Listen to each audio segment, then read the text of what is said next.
Houve a aplicação dos 50% no Brasil, uma repercussão positiva na oposição, no partido do senhor, na família do senhor, agradecendo a Trump, elogiando.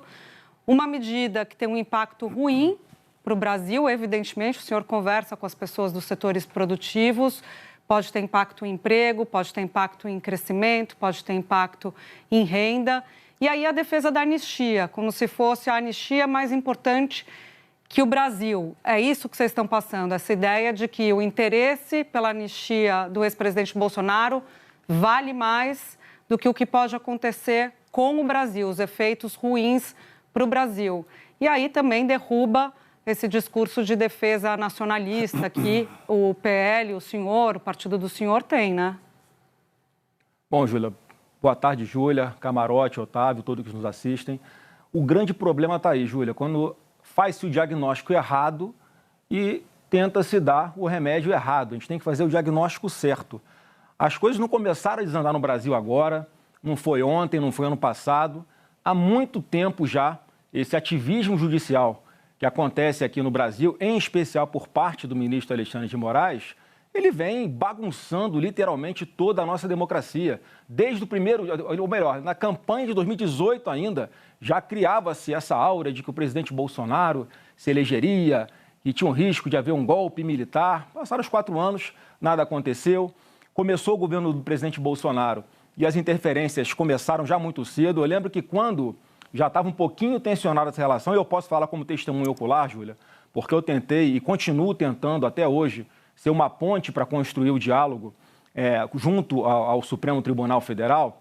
Vocês vão se lembrar que em 29 de abril de 2020 ainda, 1 ano e 4 meses de governo Bolsonaro, vem aquela decisão do ministro Alexandre de Moraes de impedir que o então delegado Alexandre Ramagem assumisse a diretoria-geral da Polícia Federal. De lá para cá, foram várias vezes em que houve uma interferência direta no Executivo, praticamente fazendo de tudo para dificultar um governo do presidente Bolsonaro. Isso se repetiu dentro da eleição, com Alexandre de Moraes, presidente do TSE, desequilibrando completamente a disputa eleitoral que nós tínhamos contra o Lula, e de lá para cá uma perseguição sem fim, atropelando devido ao processo legal, atropelando tudo, e agora, por último, a liberdade de expressão.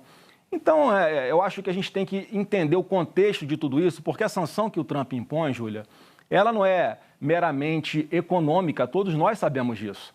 Ela tem um viés, sim, político e tem um viés econômico, porque é claro que o Trump olha aqui para a América do Sul e enxerga muito claramente para onde o Lula está levando o nosso país.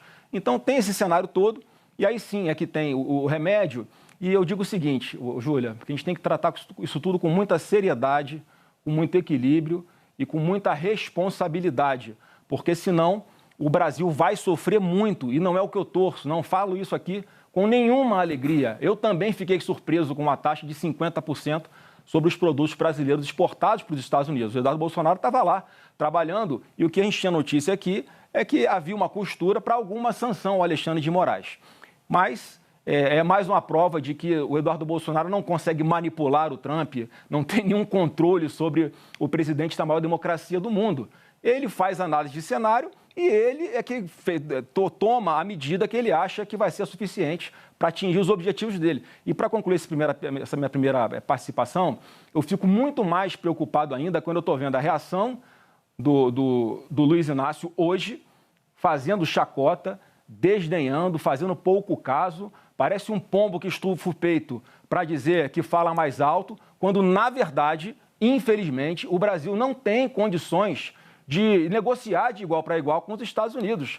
Nós estamos falando de um presidente, Júlia, que há poucos dias meteu 100% de taxação na China, que é a maior parceira comercial dos Estados Unidos, e 2 dias depois estão os chineses conversando e negociando com os americanos. E, infelizmente, e o Trump falou isso hoje, que ele não está negociando com o Brasil. Ele não negocia, ele impõe exigências. Olha o perigo disso. Mas, senador... Essa é a minha preocupação, e a gente tem remédios, eu vou falar ao longo da entrevista para vocês aqui, que eu acredito que sejam suficientes para a gente começar a distensionar.